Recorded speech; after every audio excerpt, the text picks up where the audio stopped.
et de Spinoza et les 613 commandements. La vérité cachée que personne n'ose révéler. Imaginez un instant qu'un homme, il y a plus de 3 siècles, ait découvert quelque chose de si révolutionnaire que cela remettait en question les fondements mêmes de la religion organisée. Imaginez qu'il ait osé dire ce que personne n'avait jamais osé dire avant lui. Cet homme existait vraiment, et son nom était Baruch Spinoza. Si vous aimez les histoires inspirantes qui défient les conventions et révèlent des vérités cachées, n'oubliez pas de vous abonner à cette chaîne pour ne manquer aucun de ces moments extraordinaires. D'ailleurs, dites-moi en commentaire de quel pays vous regardez cette vidéo et à quelle heure vous la découvrez. Et si vous êtes sur mobile, n'hésitez pas à hyper cette vidéo. Cela aide énormément à faire découvrir ces histoires à plus de personnes. Mais qui était vraiment Spinoza ? Et qu'est-ce qui rendait sa découverte si dangereuse que même aujourd'hui, certains refusent d'en parler ouvertement? Aujourd'hui, nous allons plonger dans l'une des révélations les plus troublantes de l'histoire de la pensée humaine. De Budak, le jeune prodige d'Amsterdam. L'histoire commence en 1632 dans les rues pavées d'Amsterdam, une ville qui respirait alors la tolérance et le commerce international. Mais derrière cette façade progressiste se cachait une communauté qui gardait jalousement ses secrets et ses traditions. C'est dans cette communauté juive portugaise que naît Baruch Spinoza, un nom qui signifiait « béni » en hébreu. Pouvez-vous imaginer grandir dans un environnement où chaque geste de votre vie quotidienne est régi par des règles millénaires, où 613 commandements dictent ce que vous devez manger, comment vous devez vous habiller, quand vous devez prier, et même avec qui vous pouvez parler? C'était la réalité de Baruch Spinoza. Son père, Michael Spinoza, était un marchand respecté qui avait fui l'Inquisition portugaise avec sa famille. Comme tant d'autres juifs séfarades, ils avaient trouvé refuge aux Pays-Bas, cette terre promise de la liberté religieuse. Mais était-ce vraiment la liberté qu'ils avaient trouvée ou simplement une prison dorée avec des barreaux invisibles? Le jeune Baruch montrait des signes de génie précoce. À l'âge de 6 ans, il maîtrisait déjà l'hébreu et commençait l'étude du Talmud. À 10 ans, il pouvait réciter de mémoire des passages entiers de la Torah. Ses maîtres à l'école talmudique Etz Haïm le considéraient comme un prodige destiné à devenir l'un des plus grands rabbins de sa génération. Mais voici la question troublante. Qu'arrive-t-il quand un esprit brillant commence à poser les mauvaises questions? Car c'est exactement ce qui commençait à se passer dans l'esprit du jeune Baruch. À 14 ans, une tragédie frappa sa famille. Sa mère, Anna Deborah, mourut subitement. Face à cette perte, le jeune homme commença à s'interroger sur des questions qui hantent l'humanité depuis des millénaires. Si Dieu était vraiment tout-puissant et bienveillant, pourquoi permettait-il de telles souffrances? Pourquoi les justes souffraient-ils tandis que les méchants prospéraient? Ces questions n'étaient pas nouvelles. Le livre de Job les avait déjà posées des siècles auparavant. Mais ce qui rendait Baruch différent, c'était sa méthode pour chercher les réponses. Au lieu d'accepter les explications traditionnelles, il commença à appliquer la logique pure et la raison à ces questions métaphysiques. L'école Etz Haïm était dirigée par Rabbi Saoul Levi Morteira, un homme brillant mais conservateur qui avait déjà eu des démêlés avec des penseurs trop audacieux. Il remarqua rapidement que son élève prodige posait des questions dérangeantes. Pourquoi certains commandements semblaient-ils contradictoires? Pourquoi les récits bibliques contenaient-ils des anachronismes historiques évidents? Comment Moïse avait-il pu écrire le récit de sa propre mort? Ces questions n'étaient pas posées par esprit de rébellion, mais par soif genuine de vérité. Baruch ne cherchait pas à détruire sa foi,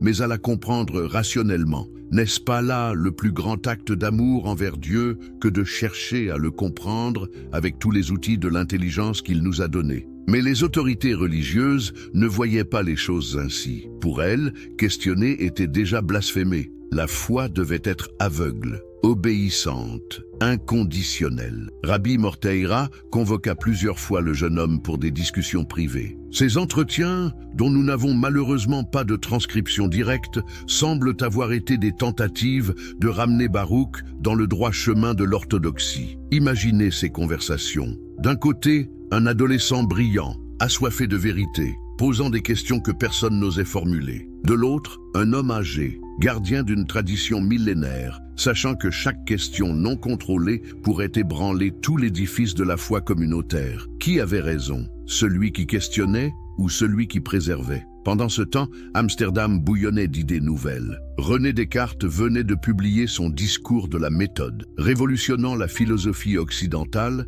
avec son fameux « Je pense, donc je suis ». Les découvertes de Galilée circulaient dans les cercles intellectuels malgré sa condamnation par l'Inquisition. L'imprimerie permettait la diffusion rapide de livres qui auraient été interdits quelques décennies plus tôt. Baruch ne pouvait pas rester indifférent à cette effervescence intellectuelle. Il commença à fréquenter des cercles de libres penseurs, des chrétiens libéraux comme les collégiens qui prônaient une approche rationnelle de la religion, et même des philosophes athées qui remettaient en question l'existence même de Dieu. Mais comment concilier cette soif de connaissance avec les 613 commandements qui régissaient chaque aspect de sa vie? Car c'est bien de cela qu'il s'agissait. 613 règles précises, codifiées par le grand philosophe juif Maïmonide au XIIe siècle, qui prétendaient tous découler directement de la volonté divine, révélée à Moïse sur le mont Sinaï. Ces 613 mitzvot, comme on les appelait en hébreu, couvraient absolument tout.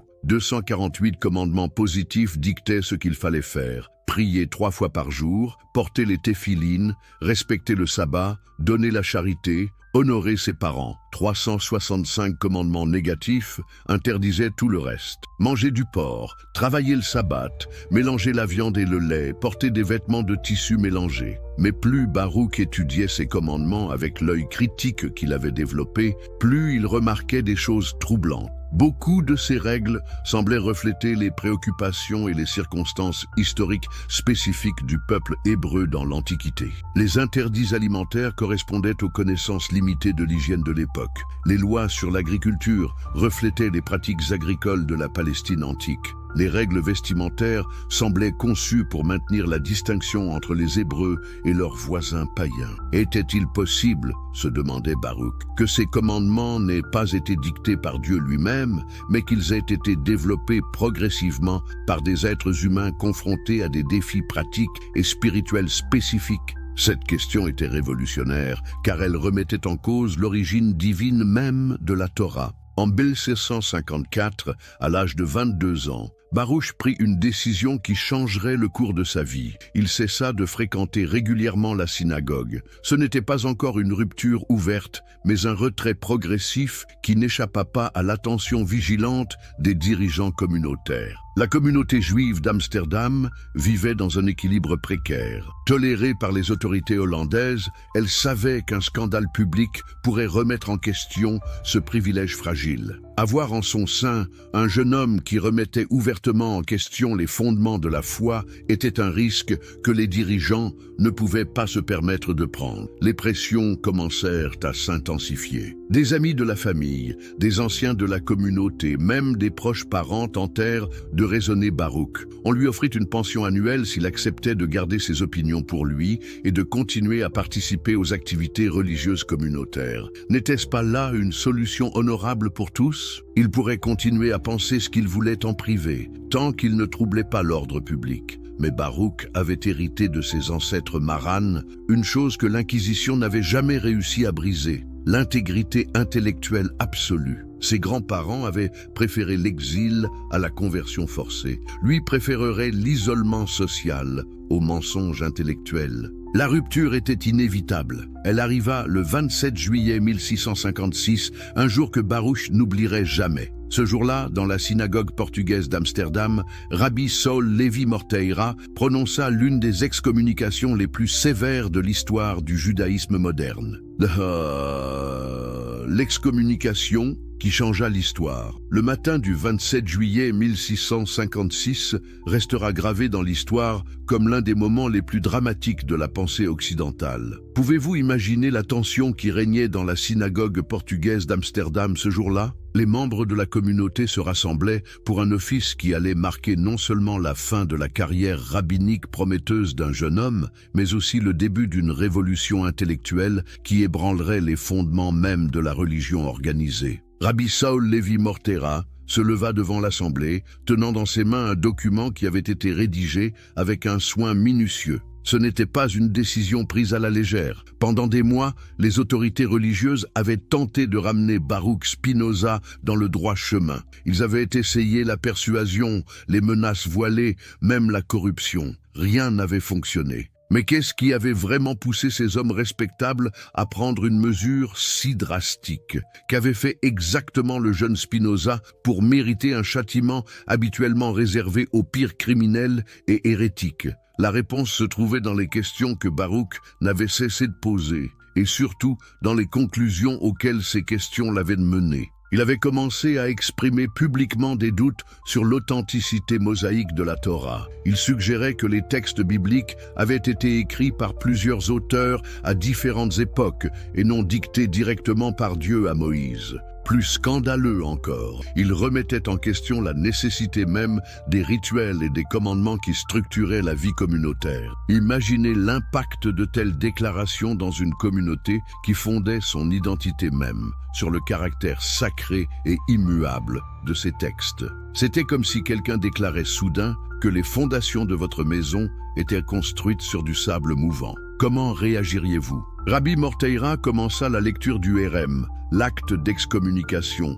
d'une voix grave qui résonna dans toute la synagogue. Les mots qu'il prononça ce jour-là sont parvenus jusqu'à nous dans leur intégralité, et ils témoignent de la colère et de la peur que les idées de Spinoza inspiraient aux autorités religieuses. Par le jugement des anges et la sentence des saints, nous excommunions, expulsons, maudissons et exécrons Baruch de Spinoza avec le consentement de toute la sainte communauté, en présence de nos saints livres et des 613 préceptes qui y sont écrits. Que personne ne lui parle oralement ou par écrit, ni ne lui rende aucun service, ni ne demeure sous le même toit que lui, ni ne s'approche à 4 coudées de lui, ni ne lise aucun papier fait ou écrit par lui. Remarquez ces mots, les 613 préceptes qui y sont écrits. Même dans l'acte d'excommunication, les dirigeants religieux faisaient référence à ces commandements que Spinoza remettait en question. N'y a-t-il pas une ironie tragique dans le fait qu'ils utilisaient précisément ce que Spinoza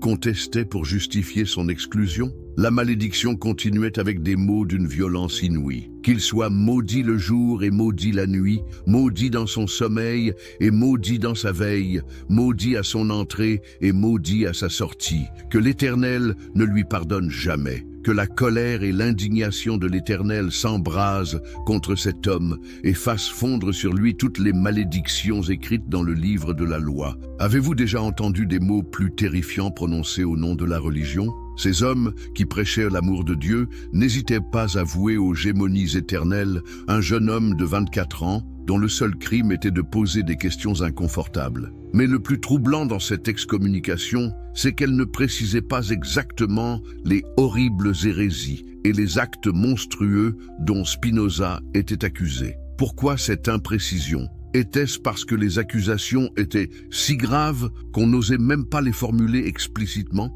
Ou était-ce plutôt parce que les crimes de Spinoza consistaient simplement à penser librement et à exprimer ses conclusions rationnelles? L'effet de cette excommunication fut immédiat et brutal. Du jour au lendemain, Baruch Spinoza devint un paria. Ses amis d'enfance ne pouvaient plus lui adresser la parole. Sa propre famille fut contrainte de le renier. Les commerçants juifs ne pouvaient plus faire affaire avec lui. Il était devenu un homme invisible, un fantôme vivant dans sa propre communauté. Mais était-ce vraiment une punition ou, paradoxalement, une libération? Car en le chassant de leur communauté, les dirigeants religieux avaient, sans le savoir, libéré l'un des esprits les plus brillants de son époque de toutes les contraintes doctrinales qui bridaient sa pensée. La première réaction de Spinoza fut remarquable. Au lieu de chercher à se réconcilier ou de supplier qu'on lève l'excommunication, il écrivit une lettre cinglante aux dirigeants de la synagogue. Cette lettre, malheureusement perdue,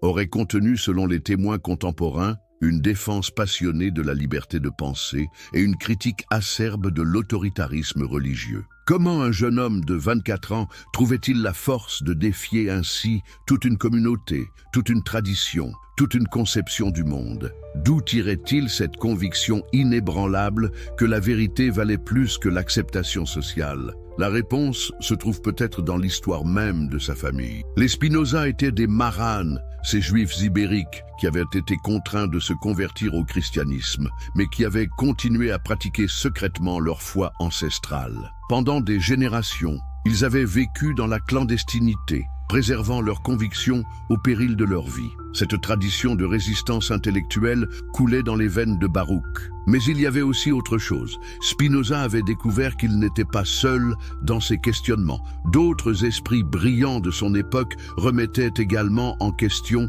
les dogmes établis. Descartes avait montré qu'on pouvait douter de tout, sauf de l'acte même de douter. Galilée avait prouvé que la Terre tournait autour du Soleil, contrairement aux enseignements de l'Église. Thomas Hobbes développait une philosophie politique qui remettait en cause le droit divin des rois. Une révolution intellectuelle était en marche et Spinoza venait d'y prendre sa place. Mais à quel prix ? L'excommunication ne se contentait pas de l'exclure de la communauté religieuse. Elle faisait aussi de lui un paria social, dans une société où l'appartenance religieuse déterminait largement les opportunités économiques et sociales. Spinoza dut rapidement trouver un moyen de subvenir à ses besoins. Il avait appris l'art du polissage des lentilles, une compétence technique qui était alors très demandée avec le développement des instruments optiques. Cette activité manuelle lui permettrait non seulement de gagner sa vie, mais aussi de maintenir cette connexion avec le monde matériel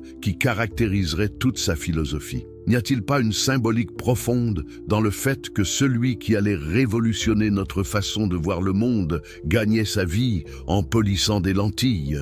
Chaque jour, il travaillait à rendre plus claire la vision des autres, exactement comme sa philosophie allait éclaircir des questions que l'humanité se posait depuis des millénaires. Mais l'excommunication eut aussi un effet inattendu et libérateur sur sa pensée. Libéré des contraintes de l'orthodoxie, Spinoza put enfin développer pleinement sa vision révolutionnaire du monde et de la religion. Il commença à rédiger ses premiers écrits philosophiques, notamment le traité de la réforme de l'entendement, où il exposait sa méthode pour parvenir à la vérité. Le jeune homme excommunié devenait progressivement le philosophe qui allait ébranler les fondements même de la pensée occidentale. Et au cœur de sa révolution intellectuelle se trouvait une question simple mais explosive. Et si les 613 commandements n'étaient pas d'origine divine, mais le produit de l'évolution historique et culturelle d'un peuple? Cette question allait le mener à des conclusions qui dépassaient largement le cadre du judaïsme.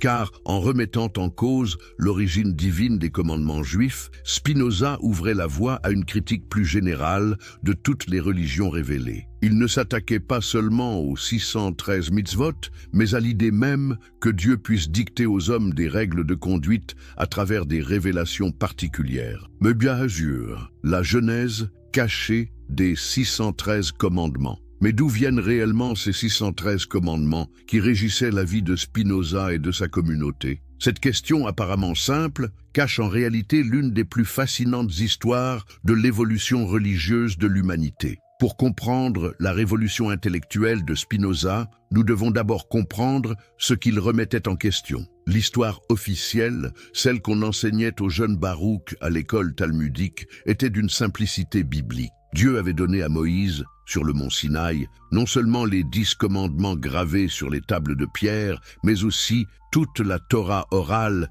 qui explicitait en détail comment vivre selon la volonté divine. Ces 613 commandements, ou mitzvot, étaient donc directement issus de cette révélation divine. Mais est-ce vraiment ce qui s'était passé? Spinoza, avec son esprit critique aiguisé, commença à remarquer des détails troublants qui ne cadraient pas avec cette version officielle. D'abord, nulle part dans la Torah elle-même, on ne trouve mention explicite de 613 commandements. Ce nombre précis n'apparaît pour la première fois qu'au IIIe siècle de notre ère, dans le Talmud de Babylone, soit près de 1000 ans après la supposée révélation du Sinaï.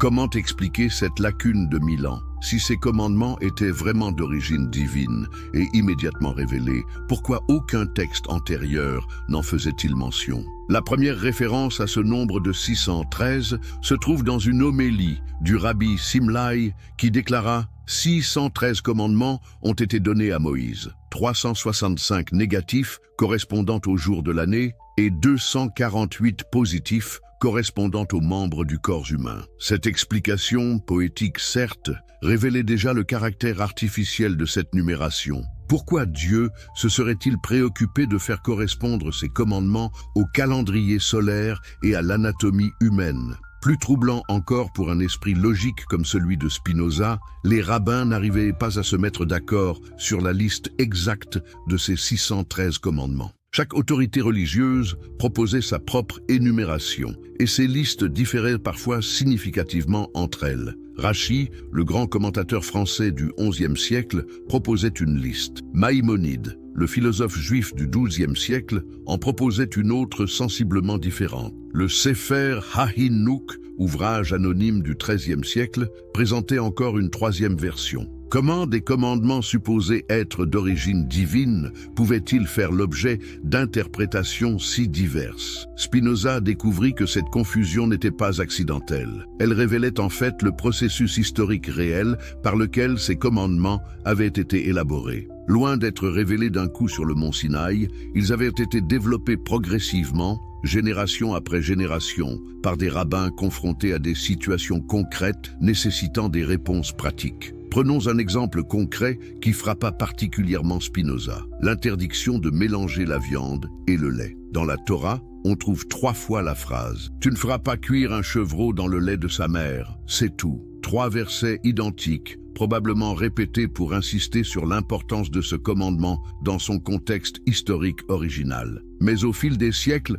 les rabbins transformèrent cette interdiction simple en un système complexe de règles qui sépare complètement les produits carnés des produits lactés. Il fallut avoir des ustensiles séparés, des vaisselles différentes, attendre plusieurs heures entre un repas carné et un repas lacté. Cette élaboration progressive était-elle vraiment conforme à l'intention divine originelle ou était-elle le résultat de l'interprétation humaine? Spinoza réalisa que la plupart des 613 commandements suivaient ce même schéma. Une règle simple, souvent motivée par des considérations pratiques de l'époque, était progressivement développée et complexifiée par des générations de commentateurs jusqu'à devenir un système juridique élaboré que l'on présentait rétrospectivement comme ayant toujours existé dans sa forme finale. Cette découverte était révolutionnaire. Elle signifiait que la religion, loin d'être un bloc monolithique révélé d'un coup par Dieu, était en réalité un processus vivant d'adaptation humaine aux défis de l'existence. Les commandements n'étaient pas des vérités éternelles et immuables, mais des réponses historiquement situées à des problèmes concrets. Mais alors, si ces commandements étaient d'origine humaine, quelle était leur véritable fonction? Pourquoi les présenter comme divins? Spinoza commença à comprendre que cette attribution divine servait un but précis, conférer une autorité absolue à des règles qui, reconnues comme humaines, auraient pu être discutées, modifiées, voire abandonnées. En déclarant ces règles d'origine divine, les autorités religieuses les rendaient indiscutables. Qui oserait remettre en question un commandement direct de Dieu? Cette stratégie, consciente ou inconsciente, permettait de maintenir l'ordre social et l'autorité religieuse en rendant sacrée toute une série de prescriptions qui régulaient minutieusement la vie communautaire. Spinoza observa que cette même logique s'appliquait à tous les aspects de la religion organisée. Les rituels, les prières, les fêtes religieuses, les règles alimentaires, les prescriptions vestimentaires. Tout était présenté comme directement voulu par Dieu, alors qu'un examen attentif révélait clairement leur origine historique et culturelle. Cette prise de conscience le mena à une question plus profonde encore. Si les commandements religieux étaient des créations humaines, qu'est-ce que cela révélait sur la nature même de la religion? Était-elle vraiment un moyen de communion avec le divin, ou plutôt un système de contrôle social développé par les hommes pour organiser la vie collective? L'analyse de Spinoza ne s'arrêtait pas à ces considérations historiques. Il remarqua aussi que beaucoup de ces commandements reflétaient les préoccupations spécifiques du peuple hébreu dans l'Antiquité. Les lois sur l'agriculture correspondaient au climat et aux techniques agricoles de la Palestine antique. Les règles sur les sacrifices présupposaient l'existence du temple de Jérusalem. Les prescriptions sur la guerre reflétaient les réalités géopolitiques d'un petit peuple entouré d'empires hostiles. Comment des règles si spécifiquement adaptées à une époque et un lieu particulier pouvaient-elles prétendre à une validité universelle et éternelle? Cette question troublante suggérait que ces commandements, loin d'être des vérités métaphysiques absolues, étaient plutôt des solutions pratiques développées pour résoudre les problèmes concrets d'une société donnée à un moment donné de son histoire. Spinoza poussa son analyse encore plus loin. Il remarqua que même à l'intérieur de la Torah, on pouvait observer l'évolution de certaines règles. Le code législatif du Deutéronome différait parfois sensiblement de celui de l'Exode ou du Lévitique. Ces différences, que les commentateurs traditionnels s'évertuaient à concilier par des interprétations alambiquées, s'expliquaient simplement si on admettait que ces textes avaient été rédigés à des époques différentes par des auteurs différents, confrontés à des situations différentes. Cette approche historique critique de la Bible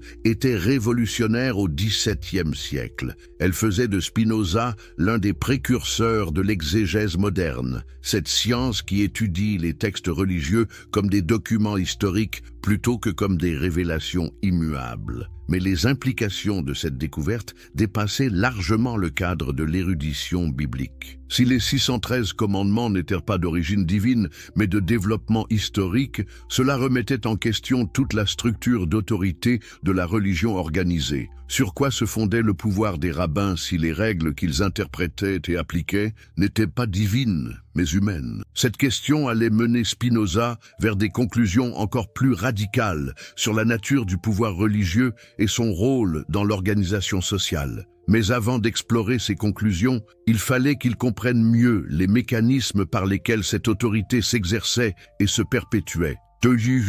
La machine de contrôle religieux. Comment une collection de règles développées progressivement par des êtres humains avait-elle pu acquérir une autorité si absolue qu'elle régissait chaque aspect de la vie de millions de personnes? Cette question fascinait Spinoza, car elle touchait au cœur même du pouvoir religieux et de son fonctionnement. Pour comprendre ce mécanisme, Spinoza analysa minutieusement la façon dont les 613 commandements étaient enseignés, interprété et appliqué dans sa communauté. Ce qu'il découvrit était un système d'une sophistication remarquable, une véritable machine de contrôle qui fonctionnait avec une efficacité redoutable. Le premier élément de ce système était l'éducation religieuse précoce. Dès leur plus jeune âge, les enfants juifs apprenaient que ces commandements étaient la parole même de Dieu. Cette affirmation n'était jamais présentée comme une croyance ou une interprétation, mais comme un fait indiscutable, aussi évident que l'existence du soleil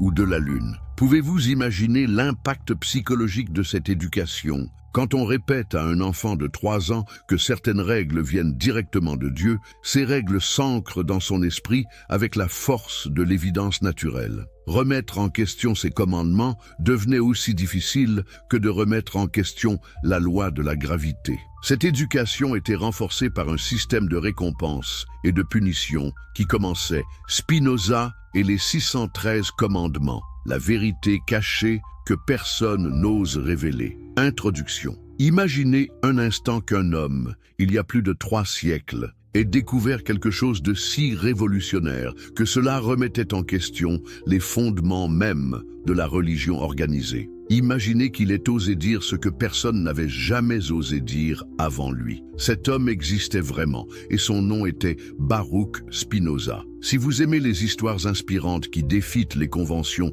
et révèlent des vérités cachées, n'oubliez pas de vous abonner à cette chaîne pour ne manquer aucun de ces moments extraordinaires. D'ailleurs, dites-moi en commentaire de quel pays vous regardez cette vidéo et à quelle heure vous la découvrez. Et si vous êtes sur mobile, n'hésitez pas à hyper cette vidéo. Cela aide énormément à faire découvrir ces histoires à plus de personnes. Mais qui était vraiment Spinoza ? Et qu'est-ce qui rendait sa découverte si dangereuse que même aujourd'hui, certains refusent d'en parler ouvertement? Aujourd'hui, nous allons plonger dans l'une des révélations les plus troublantes de l'histoire de la pensée humaine.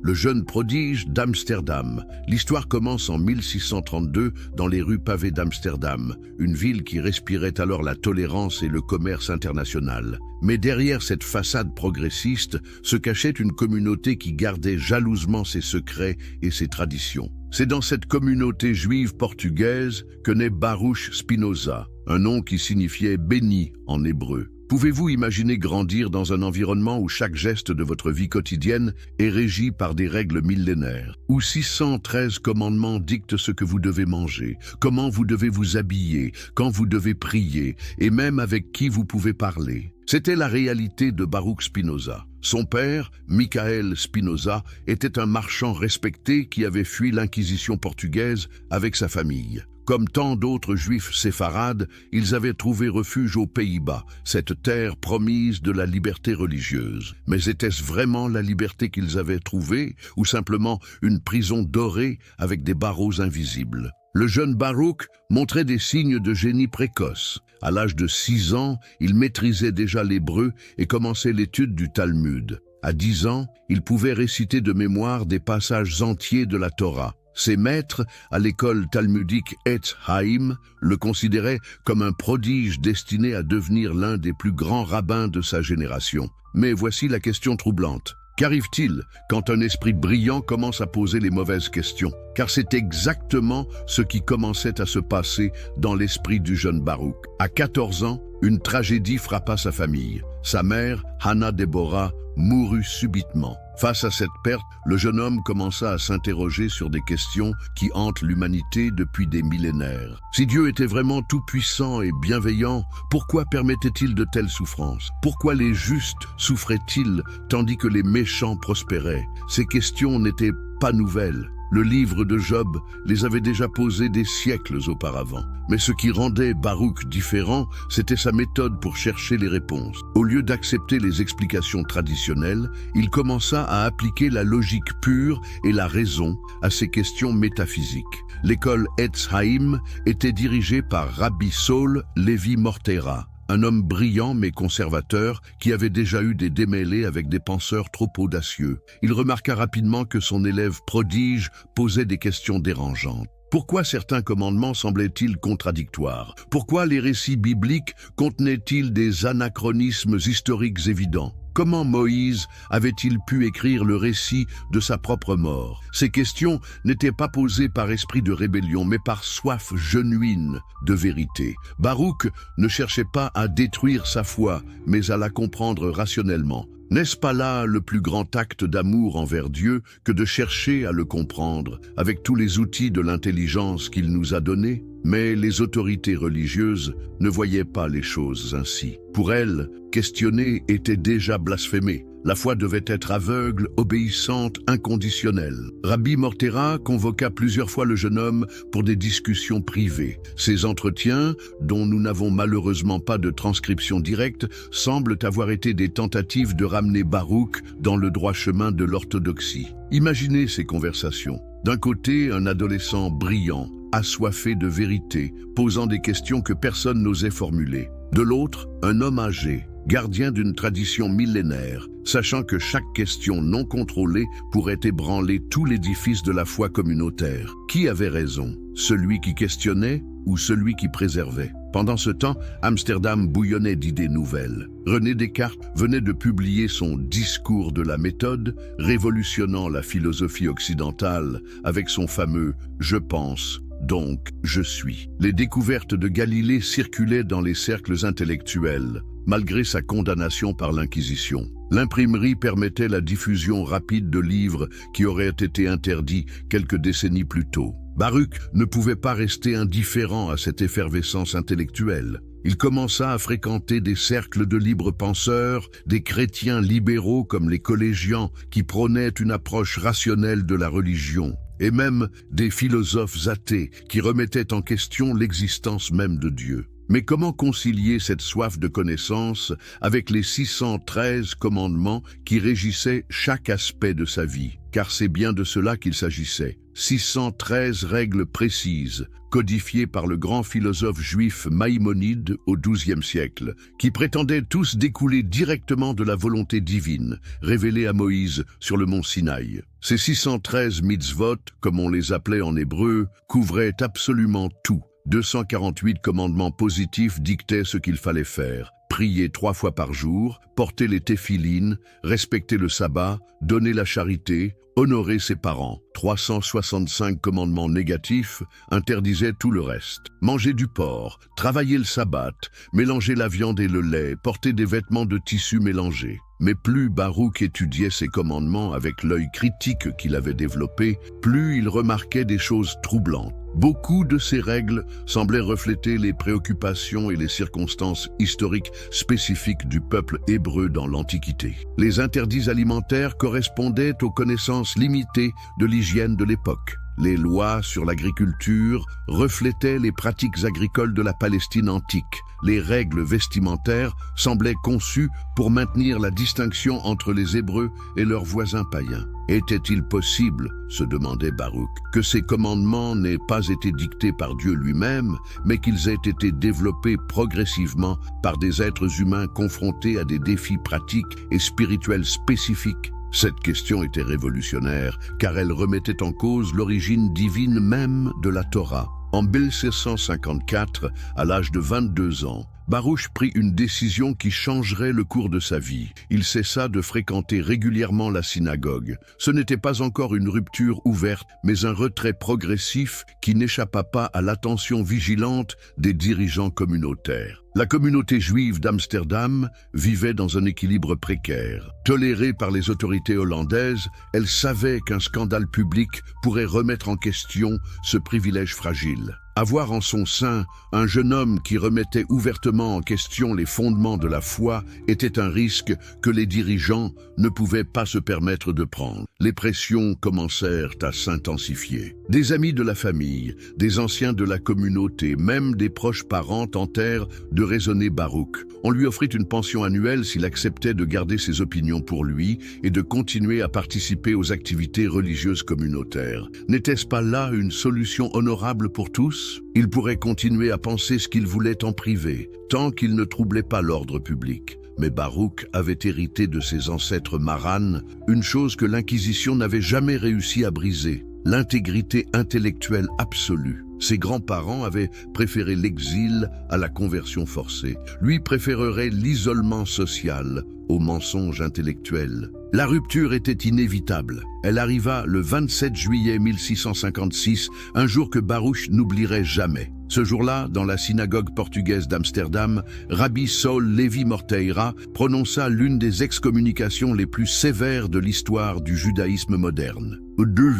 L'excommunication qui changea l'histoire. Le matin du 27 juillet 1656 restera gravé dans l'histoire comme l'un des moments les plus dramatiques de la pensée occidentale. Pouvez-vous imaginer la tension qui régnait dans la synagogue portugaise d'Amsterdam ce jour-là? Les membres de la communauté se rassemblaient pour un office qui allait marquer non seulement la fin de la carrière rabbinique prometteuse d'un jeune homme, mais aussi le début d'une révolution intellectuelle qui ébranlerait les fondements même de la religion organisée. Rabbi Saul Levi Morteira se leva devant l'assemblée, tenant dans ses mains un document qui avait été rédigé avec un soin minutieux. Ce n'était pas une décision prise à la légère. Pendant des mois, les autorités religieuses avaient tenté de ramener Baruch Spinoza dans le droit chemin. Ils avaient essayé la persuasion, les menaces voilées, même la corruption. Rien n'avait fonctionné. Mais qu'est-ce qui avait vraiment poussé ces hommes respectables à prendre une mesure si drastique?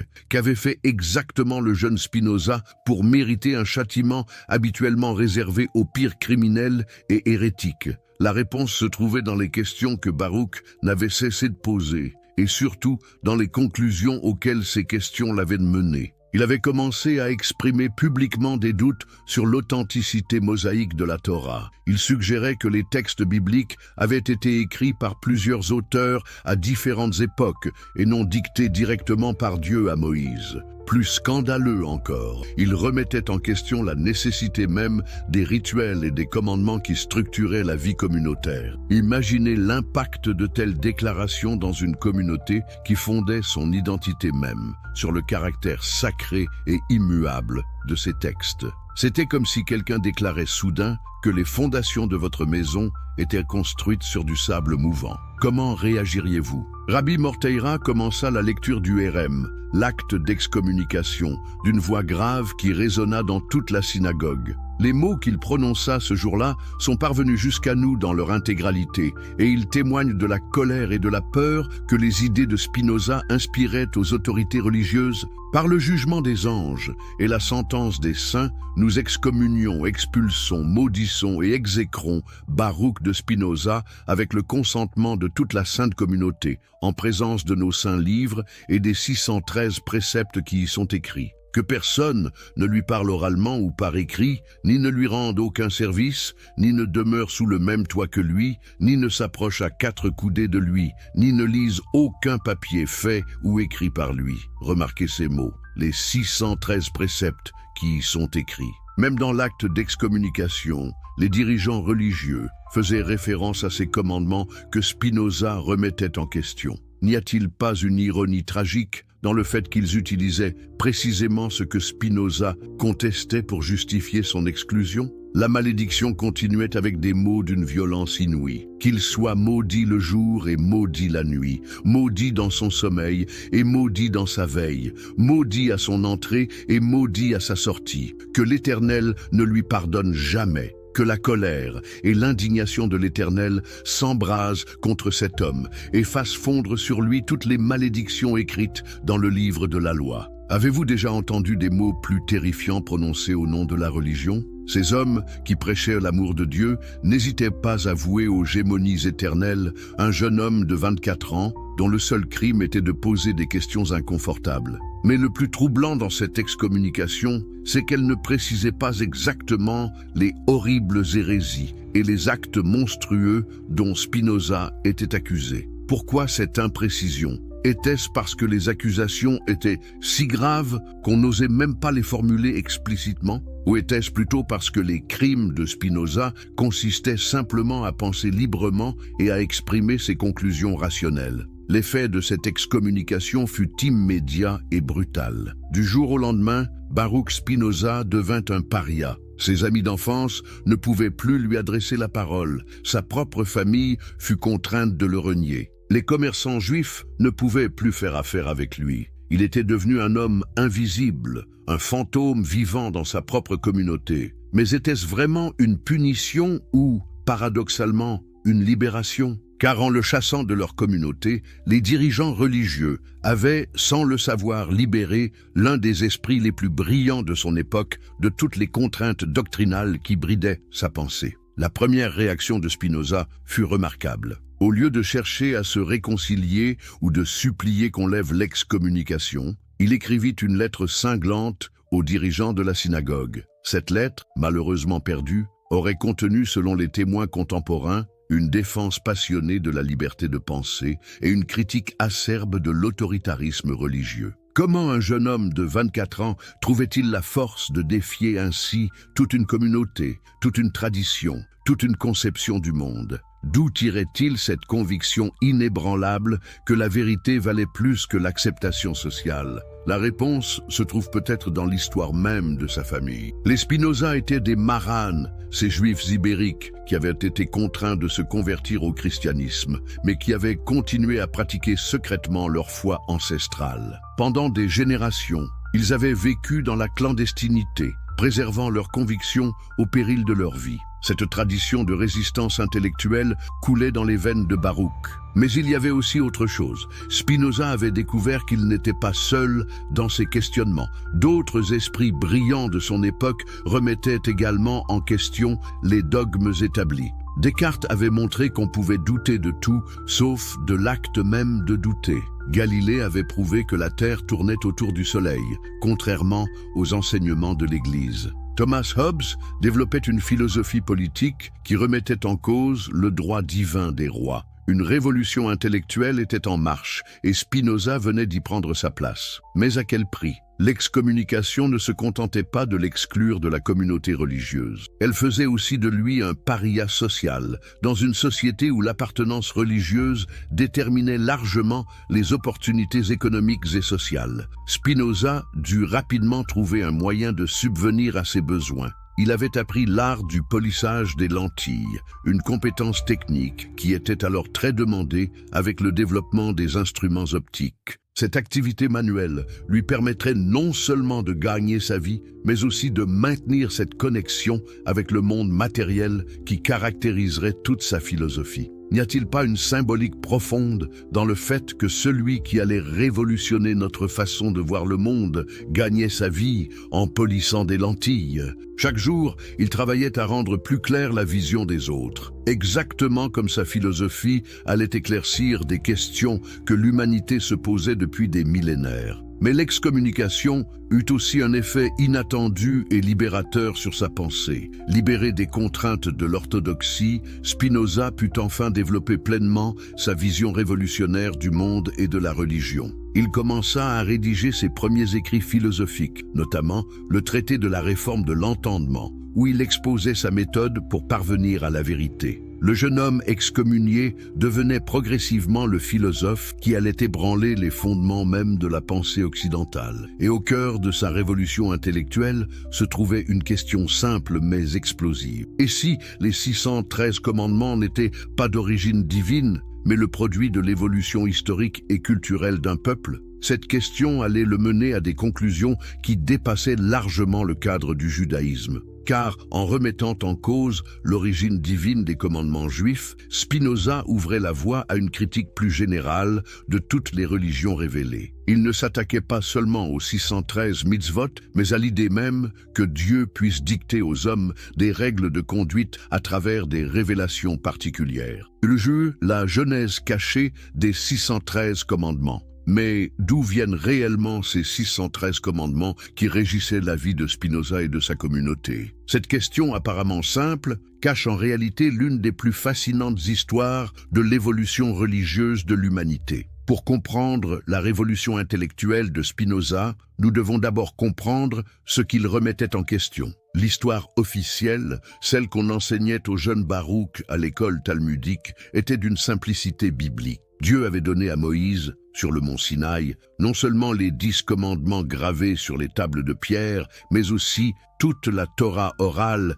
qui explicitait en détail comment vivre selon la volonté divine. Ces 613 commandements, ou mitzvot, étaient donc directement issus de cette révélation divine. Mais est-ce vraiment ce qui s'était passé? Spinoza, avec son esprit critique aiguisé, commença à remarquer des détails troublants qui ne cadraient pas avec cette version officielle. D'abord, nulle part dans la Torah elle-même, on ne trouve mention explicite de 613 commandements. Ce nombre précis n'apparaît pour la première fois qu'au IIIe siècle de notre ère, dans le Talmud de Babylone, soit près de 1000 ans après la supposée révélation du Sinaï. Comment expliquer cette lacune de 1000 ans? Si ces commandements étaient vraiment d'origine divine et immédiatement révélés, pourquoi aucun texte antérieur n'en faisait-il mention? La première référence à ce nombre de 613 se trouve dans une homélie du rabbi Simlai, qui déclara « 613 commandements ont été donnés à Moïse, 365 négatifs correspondant au jour de l'année et 248 positifs correspondant aux membres du corps humain ». Cette explication poétique, certes, révélait déjà le caractère artificiel de cette numération. Pourquoi Dieu se serait-il préoccupé de faire correspondre ses commandements au calendrier solaire et à l'anatomie humaine? Plus troublant encore pour un esprit logique comme celui de Spinoza, les rabbins n'arrivaient pas à se mettre d'accord sur la liste exacte de ces 613 commandements. Chaque autorité religieuse proposait sa propre énumération, et ces listes différaient parfois significativement entre elles. Rachi, le grand commentateur français du XIe siècle, proposait une liste. Maïmonide, le philosophe juif du XIIe siècle, en proposait une autre sensiblement différente. Le Sefer HaHinuk, ouvrage anonyme du XIIIe siècle, présentait encore une troisième version. Comment des commandements supposés être d'origine divine pouvaient-ils faire l'objet d'interprétations si diverses? Spinoza découvrit que cette confusion n'était pas accidentelle. Elle révélait en fait le processus historique réel par lequel ces commandements avaient été élaborés. Loin d'être révélés d'un coup sur le mont Sinaï, ils avaient été développés progressivement, génération après génération, par des rabbins confrontés à des situations concrètes nécessitant des réponses pratiques. Prenons un exemple concret qui frappa particulièrement Spinoza, l'interdiction de mélanger la viande et le lait. Dans la Torah, on trouve 3 fois la phrase « Tu ne feras pas cuire un chevreau dans le lait de sa mère ». C'est tout. 3 versets identiques, probablement répétés pour insister sur l'importance de ce commandement dans son contexte historique original. Mais au fil des siècles, les rabbins transformèrent cette interdiction simple en un système complexe de règles qui sépare complètement les produits carnés des produits lactés. Il fallut avoir des ustensiles séparés, des vaisselles différentes, attendre plusieurs heures entre un repas carné et un repas lacté. Cette élaboration progressive était-elle vraiment conforme à l'intention divine originelle ou était-elle le résultat de l'interprétation humaine? Spinoza réalisa que la plupart des 613 commandements suivaient ce même schéma. Une règle simple, souvent motivée par des considérations pratiques de l'époque, était progressivement développée et complexifiée par des générations de commentateurs jusqu'à devenir un système juridique élaboré que l'on présentait rétrospectivement comme ayant toujours existé dans sa forme finale. Cette découverte était révolutionnaire. Elle signifiait que la religion, loin d'être un bloc monolithique révélé d'un coup par Dieu, était en réalité un processus vivant d'adaptation humaine aux défis de l'existence. Les commandements n'étaient pas des vérités éternelles et immuables, mais des réponses historiquement situées à des problèmes concrets. Mais alors, si ces commandements étaient d'origine humaine, quelle était leur véritable fonction? Pourquoi les présenter comme divins? Spinoza commença à comprendre que cette attribution divine servait un but précis, conférer une autorité absolue à des règles qui, reconnues comme humaines, auraient pu être discutées, modifiées, voire abandonnées. En déclarant ces règles d'origine divine, les autorités religieuses les rendaient indiscutables. Qui oserait remettre en question un commandement direct de Dieu? Cette stratégie, consciente ou inconsciente, permettait de maintenir l'ordre social et l'autorité religieuse en rendant sacrée toute une série de prescriptions qui régulaient minutieusement la vie communautaire. Spinoza observa que cette même logique s'appliquait à tous les aspects de la religion organisée. Les rituels, les prières, les fêtes religieuses, les règles alimentaires, les prescriptions vestimentaires. Tout était présenté comme directement voulu par Dieu, alors qu'un examen attentif révélait clairement leur origine historique et culturelle. Cette prise de conscience le mena à une question plus profonde encore. Si les commandements religieux étaient des créations humaines, qu'est-ce que cela révélait sur la nature même de la religion? Était-elle vraiment un moyen de communion avec le divin, ou plutôt un système de contrôle social développé par les hommes pour organiser la vie collective? L'analyse de Spinoza ne s'arrêtait pas à ces considérations historiques. Il remarqua aussi que beaucoup de ces commandements reflétaient les préoccupations spécifiques du peuple hébreu dans l'Antiquité. Les lois sur l'agriculture correspondaient au climat et aux techniques agricoles de la Palestine antique. Les règles sur les sacrifices présupposaient l'existence du temple de Jérusalem. Les prescriptions sur la guerre reflétaient les réalités géopolitiques d'un petit peuple entouré d'empires hostiles. Comment des règles si spécifiquement adaptées à une époque et un lieu particulier pouvaient-elles prétendre à une validité universelle et éternelle? Cette question troublante suggérait que ces commandements, loin d'être des vérités métaphysiques absolues,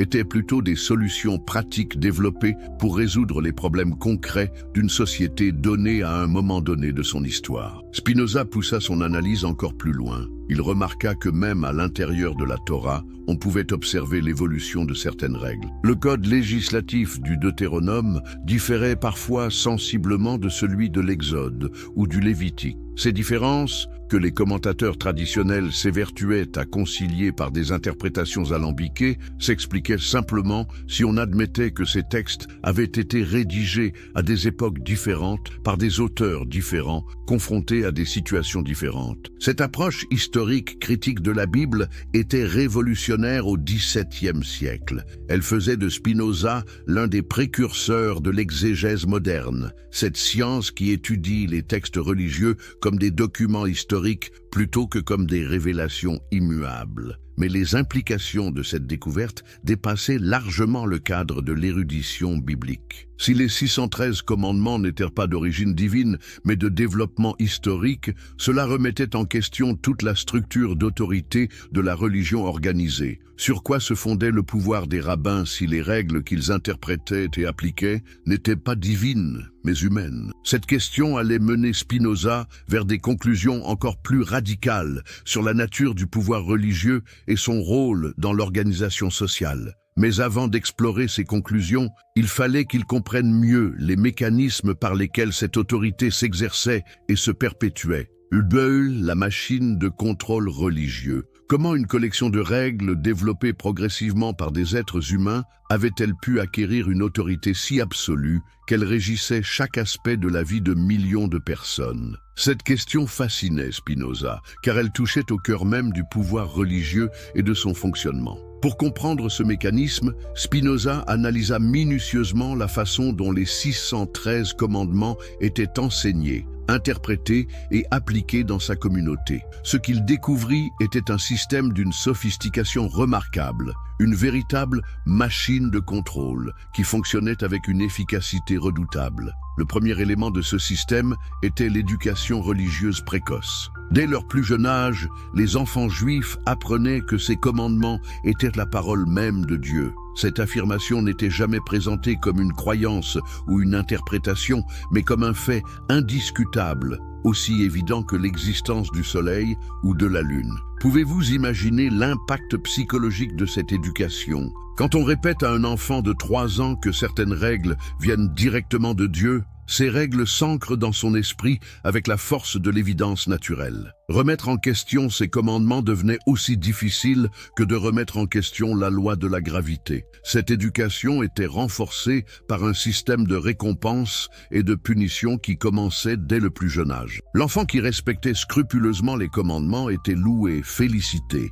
présenté en exemple devant toute la communauté. Celui qui les transgressait, même involontairement, était réprimandé, parfois publiquement humilié. Mais le génie de ce système, Spinoza le comprit, résidait dans sa capacité à faire intérioriser la surveillance. Chaque individu devenait son propre gardien. Les 613 commandements couvraient tellement d'aspects de la vie quotidienne qu'il était impossible de les oublier. Se lever le matin, s'habiller, manger, travailler, se coucher, chaque geste était l'occasion de se rappeler sa soumission à la loi divine. Cette omniprésence des commandements créait ce que Spinoza appela plus tard la servitude volontaire. Les individus ne se contentaient pas de subir ces règles. Ils les désiraient, les chérissaient, en faisaient la source de leur identité et de leur fierté. Transgresser un commandement ne générait pas seulement la peur de la punition divine, mais aussi un sentiment profond de culpabilité et de perte d'identité. Comment les autorités religieuses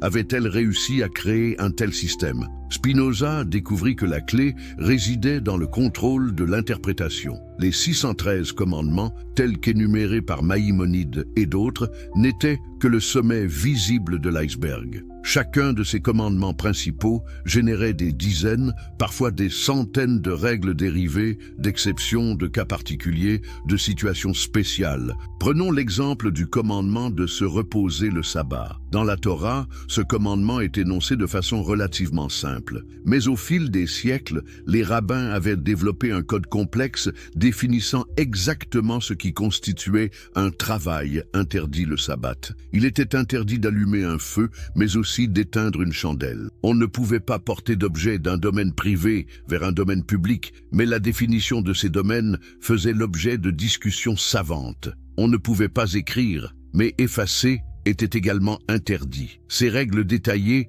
nécessitaient une interprétation constante. Que faire si un incendie se déclarait un jour de sabbat? Pouvait-on l'éteindre pour sauver des vies humaines? Et si c'était seulement pour sauver des biens matériels, la réponse dépendait de l'autorité rabbinique compétente. Voilà le génie du système. En créant des règles si complexes qu'elles nécessitaient une interprétation experte, les autorités religieuses s'étaient rendues indispensables. Le simple croyant ne pouvait plus naviguer dans sa vie quotidienne sans consulter régulièrement le rabbi local pour savoir si tel ou tel acte était permis. Cette dépendance créait un cercle vicieux. Plus les règles étaient complexes, plus l'autorité des interprètes se renforçait. Et plus cette autorité était forte, plus il devenait possible d'ajouter de nouvelles règles, toujours présentées comme des clarifications nécessaires de la volonté divine originelle. Spinoza observa que ce système ne fonctionnait pas seulement par la contrainte, mais aussi par la séduction. Maîtriser ces règles complexes procurait un sentiment de supériorité intellectuelle et spirituelle. L'érudit talmudique, qui pouvait citer de mémoire des centaines de commandements et leurs exceptions, jouissait d'un prestige considérable dans la communauté. Cette valorisation de l'érudition religieuse créait une hiérarchie naturelle. Au sommet, les grands rabbins qui connaissaient toutes les subtilités de la loi. En bas, les simples croyants qui devaient se contenter d'obéir sans toujours comprendre. Cette hiérarchisation justifiait naturellement l'autorité des uns sur les autres. Mais Spinoza découvrit quelque chose d'encore plus troublant. Ce système était autoréférentiel. L'épreuve de la vérité des commandements se trouvait dans les commandements eux-mêmes. La Torah était vraie parce qu'elle disait qu'elle était la parole de Dieu. Les rabbins avaient autorité pour l'interpréter parce que la Torah leur donnait cette autorité. Les 613 commandements étaient obligatoires parce qu'ils étaient divins. Et ils étaient divins parce que les textes sacrés l'affirmaient. Cette circularité logique rendait le système pratiquement imperméable à la critique. Toute remise en question pouvait être rejetée comme venant de quelqu'un qui ne comprenait pas suffisamment les subtilités de la loi divine, ou pire, qui était inspiré par des forces maléfiques cherchant à détourner les fidèles de la vraie voie. Spinoza réalisa que ce mécanisme ne s'appliquait pas seulement au judaïsme. Il observait des patterns similaires dans le christianisme et l'islam. Partout, des règles présentées comme divines, des autorités qui se prétendaient les seules habilités à les interpréter, des systèmes de récompense et de punition qui encourageaient la soumission, et surtout, une logique circulaire qui rendait le système inattaquable de l'intérieur. Cette découverte le mena à une question encore plus profonde. Si ces systèmes religieux étaient si efficaces pour contrôler les comportements humains, n'était-ce pas précisément parce qu'ils répondaient à un besoin psychologique fondamental? La plupart des êtres humains ne préféraient-ils pas être guidés plutôt que de devoir décider par eux-mêmes? N'y avait-il pas une forme de confort dans la soumission à une autorité extérieure qui déchargeait l'individu du poids de la responsabilité morale? Cette réflexion troublante suggérait que la religion organisée ne maintenait pas son emprise uniquement par la force ou la manipulation, mais aussi parce qu'elle offrait quelque chose que beaucoup de gens désiraient. La certitude, la sécurité, l'appartenance à un groupe et surtout l'illusion de connaître sa place dans un univers autrement chaotique et incompréhensible. Mais si c'était le cas, alors la critique rationnelle de la religion ne suffisait pas. Il fallait aussi offrir une alternative, une façon différente de vivre et de penser qui puisse satisfaire ses besoins psychologiques fondamentaux sans pour autant sacrifier la liberté intellectuelle et la recherche de la vérité. C'est cette réflexion qui allait mener Spinoza vers l'élaboration de sa propre philosophie, une vision du monde qui tentait de concilier la rigueur rationnelle avec la satisfaction des besoins spirituels humains. Mais avant d'en arriver là, il lui fallait comprendre encore mieux les mécanismes politiques par lesquels le pouvoir religieux s'exerçait dans la société. Car Spinoza avait compris que la religion n'était pas seulement une affaire privée de croyances personnelles. Elle était aussi, et peut-être surtout, un instrument de pouvoir politique. Les 613 commandements ne servaient pas seulement à réguler la relation entre l'individu et Dieu, mais aussi à organiser les rapports de pouvoir au sein de la société. Cette dimension politique de la religion allait devenir l'un des axes centraux de sa critique philosophique, et l'une des raisons pour lesquelles ces idées étaient considérées comme si dangereuses par les autorités de son époque. Car en remettant en question l'origine divine des commandements religieux, Spinoza ne s'attaquait pas seulement à la foi, mais aussi au fondement même de l'ordre social établi. Imaginez l'impact révolutionnaire de ces conclusions. Si les lois religieuses n'étaient pas d'origine divine,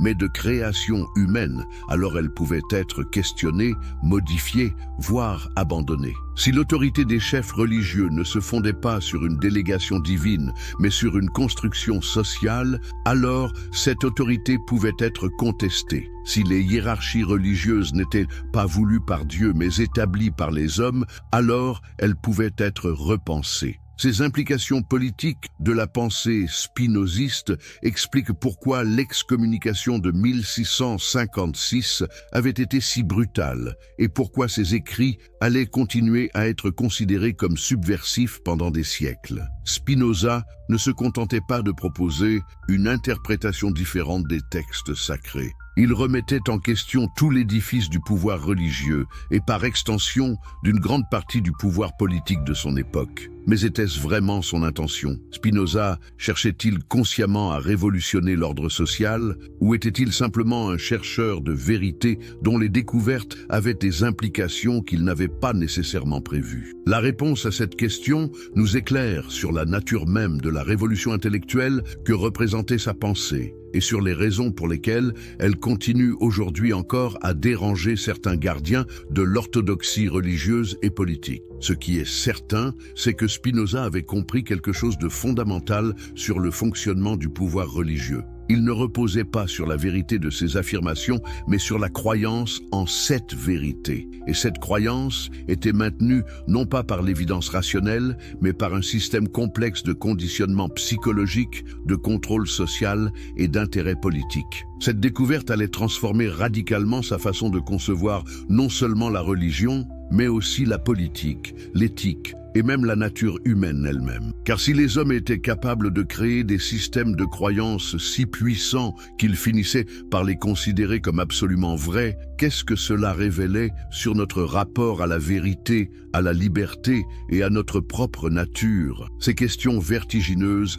allaient occuper Spinoza pour le reste de sa vie, et les réponses qu'il leur apporta allaient révolutionner la philosophie occidentale. Mais pour comprendre pleinement sa révolution intellectuelle, il nous faut d'abord examiner plus précisément comment il développa sa méthode critique et quelles conclusions révolutionnaires cette méthode l'amena à formuler sur la nature même de la religion et de Dieu.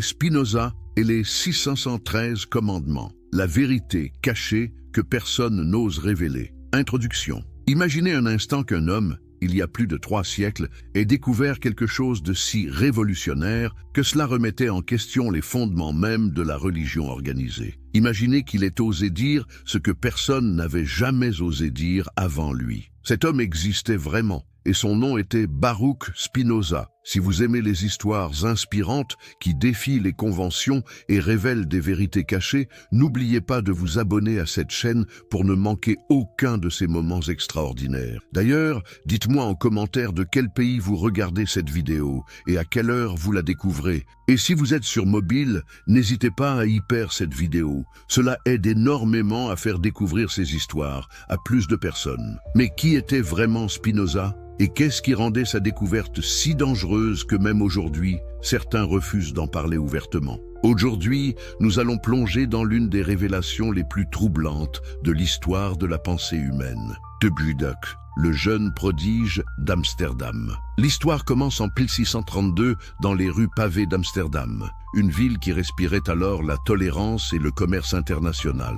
Mais derrière cette façade progressiste se cachait une communauté qui gardait jalousement ses secrets et ses traditions. C'est dans cette communauté juive portugaise que naît Baruch Spinoza, un nom qui signifiait « béni » en hébreu. Pouvez-vous imaginer grandir dans un environnement où chaque geste de votre vie quotidienne est régi par des règles millénaires, où 613 commandements dictent ce que vous devez manger, comment vous devez vous habiller, quand vous devez prier, et même avec qui vous pouvez parler? C'était la réalité de Baruch Spinoza. Son père, Michael Spinoza, était un marchand respecté qui avait fui l'Inquisition portugaise avec sa famille. Comme tant d'autres juifs séfarades, ils avaient trouvé refuge aux Pays-Bas, cette terre promise de la liberté religieuse. Mais était-ce vraiment la liberté qu'ils avaient trouvée ou simplement une prison dorée avec des barreaux invisibles? Le jeune Baruch montrait des signes de génie précoce.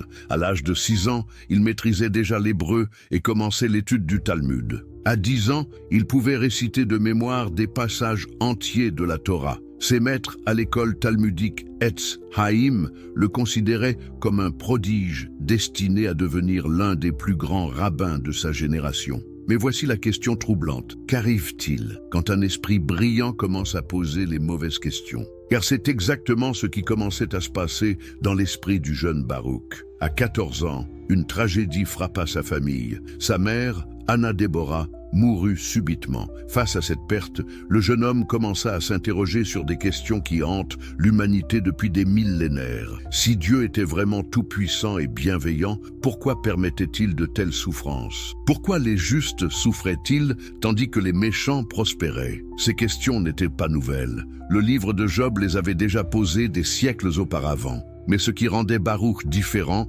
c'était sa méthode pour chercher les réponses. Au lieu d'accepter les explications traditionnelles, il commença à appliquer la logique pure et la raison à ces questions métaphysiques. L'école Etz Haïm était dirigée par Rabbi Saoul Levi Morteira, un homme brillant mais conservateur qui avait déjà eu des démêlés avec des penseurs trop audacieux. Il remarqua rapidement que son élève prodige posait des questions dérangeantes. Pourquoi certains commandements semblaient-ils contradictoires? Pourquoi les récits bibliques contenaient-ils des anachronismes historiques évidents? Comment Moïse avait-il pu écrire le récit de sa propre mort? Ces questions n'étaient pas posées par esprit de rébellion, mais par soif genuine de vérité. Baruch ne cherchait pas à détruire sa foi, mais à la comprendre rationnellement. N'est-ce pas là le plus grand acte d'amour envers Dieu que de chercher à le comprendre avec tous les outils de l'intelligence qu'il nous a donnés? Mais les autorités religieuses ne voyaient pas les choses ainsi. Pour elles,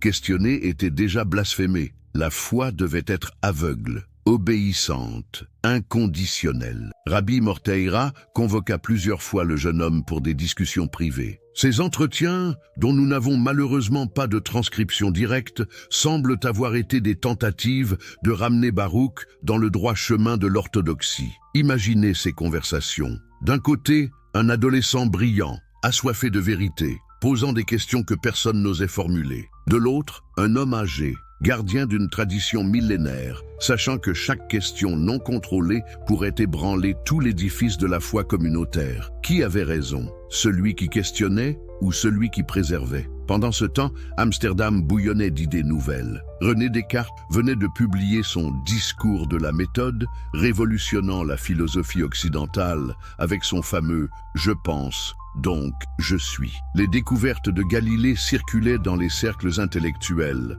malgré sa condamnation par l'Inquisition. L'imprimerie permettait la diffusion rapide de livres qui auraient été interdits quelques décennies plus tôt. Baruch ne pouvait pas rester indifférent à cette effervescence intellectuelle. Il commença à fréquenter des cercles de libres penseurs, des chrétiens libéraux comme les collégiens qui prônaient une approche rationnelle de la religion, et même des philosophes athées qui remettaient en question l'existence même de Dieu. Mais comment concilier cette soif de connaissance avec les 613 commandements qui régissaient chaque aspect de sa vie? Car c'est bien de cela qu'il s'agissait. 613 règles précises, codifiées par le grand philosophe juif Maïmonide au XIIe siècle, qui prétendaient tous découler directement de la volonté divine, révélée à Moïse sur le mont Sinaï. Ces 613 mitzvot, comme on les appelait en hébreu, couvraient absolument tout. 248 commandements positifs dictaient ce qu'il fallait faire. Prier 3 fois par jour, porter les téphilines,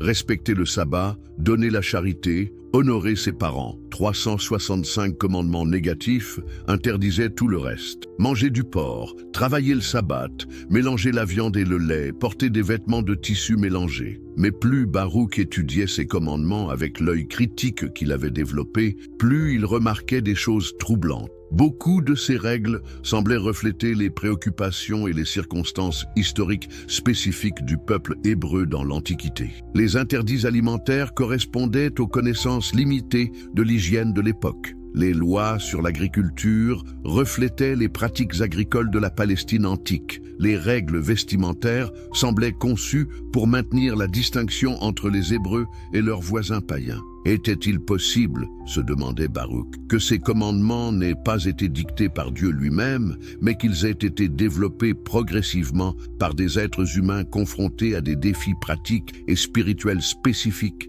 Cette question était révolutionnaire, car elle remettait en cause l'origine divine même de la Torah. En 1754, à l'âge de 22 ans, Baruch prit une décision qui changerait le cours de sa vie. Il cessa de fréquenter régulièrement la synagogue. Ce n'était pas encore une rupture ouverte, mais un retrait progressif qui n'échappa pas à l'attention vigilante des dirigeants communautaires. La communauté juive d'Amsterdam vivait dans un équilibre précaire. Tolérée par les autorités hollandaises, elle savait qu'un scandale public pourrait remettre en question ce privilège fragile. Avoir en son sein un jeune homme qui remettait ouvertement en question les fondements de la foi était un risque que les dirigeants ne pouvaient pas se permettre de prendre. Les pressions commencèrent à s'intensifier. Des amis de la famille, des anciens de la communauté, même des proches parents tentèrent de raisonner Baruch. On lui offrit une pension annuelle s'il acceptait de garder ses opinions pour lui et de continuer à participer aux activités religieuses communautaires. N'était-ce pas là une solution honorable pour tous? Il pourrait continuer à penser ce qu'il voulait en privé, tant qu'il ne troublait pas l'ordre public. Mais Baruch avait hérité de ses ancêtres marranes